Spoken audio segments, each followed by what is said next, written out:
नमस्कार दोस्तों, आज हम इस वीडियो में आपके साथ डिस्कस करेंगे मेजरमेंट टूल माइक्रोमीटर के द्वारा रीडिंग को कैसे मापा जाता है। माइक्रोमीटर का जो लीस्ट काउंट होता है वो 0.01 मिलीमीटर होता है। सबसे पहले इसके पार्ट के बारे में जान लेते हैं, कौन कौन से पार्ट इसके अंदर होते हैं।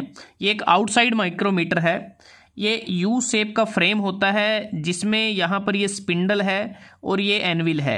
स्पिंडल और एनविल के बीच में हम जॉब या कंपोनेंट को होल्ड करते हैं और इसके ऊपर इसकी रेंज भी लिखी होती है कि कितनी रेंज का ये माइक्रोमीटर है। 0 से लेके 25 mm इसकी रेंज होती है और लीस्ट काउंट भी यहाँ पर इसका लिखा हुआ है 0.01 मिलीमीटर। और इस पार्ट को हम बैरल कहते हैं, बैरल या स्लीव, जिसके ऊपर इसका मेन स्केल होता है। और इस पार्ट को हम थिम्बल कहते हैं। थिम्बल के ऊपर ये एक सर्कुलर स्केल बना होता है जिस पर डिवीज़न होती हैं और ये डिवीज़न 0 से लेके 50 तक होती हैं। उसके बाद ये रचेट स्टॉप होता है जिसकी मदद से हम आवश्यकता अनुसार जॉब या वर्क पीस के ऊपर प्रेशर को अप्लाई करते हैं। और यहाँ पर ये लॉक नट लगा है। जब हमें डिज़ायर्ड पोजीशन मिल जाती है वर्क पीस के ऊपर तो हम उस पोजीशन को लॉक कर देते हैं और थिम्बल को रोटेट करके हम स्पिंडल को फॉरवर्ड या बैकवर्ड मूव कर सकते हैं। तो अब बात करते हैं, हमने जो वर्कपीस या कंपोनेंट लिया है वो एक स्फीयर है। इसका डायमीटर कैसे फाइंड आउट करेंगे माइक्रोमीटर के ऊपर। तो ये जो मेन स्केल होता है बैरल के ऊपर, इसके बारे में थोड़ा जान लेते हैं। इसके बीच में ये जो लाइन है इसको हम रेफरेंस लाइन कहते हैं या डेटम लाइन कहते हैं। इसके ऊपर मेन डिवीज़न होती हैं अपर ग्रेजुएशन और उसको हम मिलीमीटर में रीड करते हैं, जैसे 1 mm, 2 mm, 3 mm, 4 mm, 5 mm, इस प्रकार से। और इसके नीचे वाली जो लोअर डिवीज़न होती हैं या जिसे हम सब डिवीज़न कहते हैं, तो इसको हम 0.5 mm इसको रीड किया जाता है, ठीक है। और जो सब डिवीज़न होती हैं, रीडिंग लेते समय हमें एक ही चीज़ ध्यान में रखनी है, सब डिवीज़न 1 हो सकती है या फिर 0 होगी, क्योंकि हम उसे देखेंगे मेन डिवीज़न के बाद। मेन डिवीज़न के बाद क्योंकि 2 मेन डिवीज़न के बीच में सिर्फ एक ही सब डिवीज़न होती है। अगर इससे पहले रीडिंग है तो ये 0 हो जाएगा, अगर इसके बाद रीडिंग है तो इसको 1 मान लेंगे।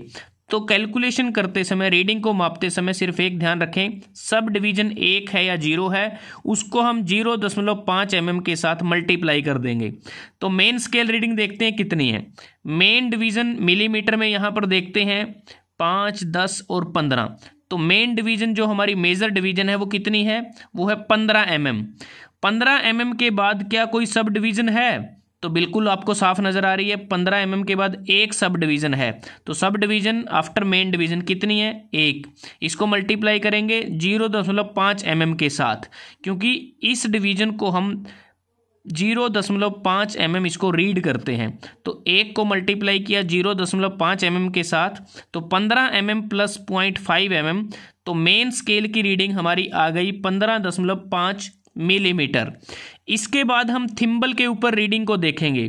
थिम्बल पर जो ये सर्कुलर डिवीज़न बनी है, इसकी डिवीज़न देखने का तरीका ये होता है, इसकी जो डिवीज़न है वो रेफरेंस लाइन या डेटम लाइन के साथ कंसाइड करे आपस में। लेकिन इस बार इसमें क्या हुआ कि जो रेफरेंस लाइन या जो डेटम लाइन है वो हमारी 2 डिवीज़न के बीच में आ गई है। अगर आप ध्यान से देखें, 35, 36, 37, 38 और 39, जो रेफरेंस लाइन है वो 38 और 39वीं जो डिवीज़न है उसके बीच में आई है। तो हमें किसको कंसीडर करना है? जिस डिवीज़न को रेफरेंस लाइन ने पार कर लिया है, 38 को पार किया तो इसको कंसीडर करेंगे, 39 को हम नहीं कंसीडर करेंगे। तो मतलब जो पहले वाली जो डिवीज़न होगी उसको कंसीडर किया जाएगा। तो यहाँ पर हम थिम्बल से जो डिवीज़न लेंगे वो होगी 38 और इसको मल्टीप्लाई किया जाता है लीस्ट काउंट के साथ। लीस्ट काउंट कितना है? 0.01 mm। तो सर्कुलर स्केल की जो रीडिंग है वो थिम्बल पर क्या होगी? 38 को मल्टीप्लाई किया लीस्ट काउंट के साथ, तो 0.38 मिलीमीटर। अब फाइनल रीडिंग क्या होगी हमारी? फाइनल रीडिंग हमें क्या बताता है? फाइनल रीडिंग से हमें पता चलता है कि जो स्फीयर है इसका डायमीटर क्या होगा। तो वो होगी main scale reading plus circular scale reading. अब मेन स्केल रीडिंग कितनी आई है हमारे पास? वो है 15.5 मिलीमीटर और सर्कुलर स्केल की रीडिंग कितनी है? 0.38 मिलीमीटर। तो फाइनल रीडिंग कितनी हुई? 15.88 मिलीमीटर। तो इस स्फीयर का डायमीटर कितना होगा? 15.88 मिलीमीटर। तो इस प्रकार से माइक्रोमीटर के ऊपर रीडिंग को पढ़ा जाता है।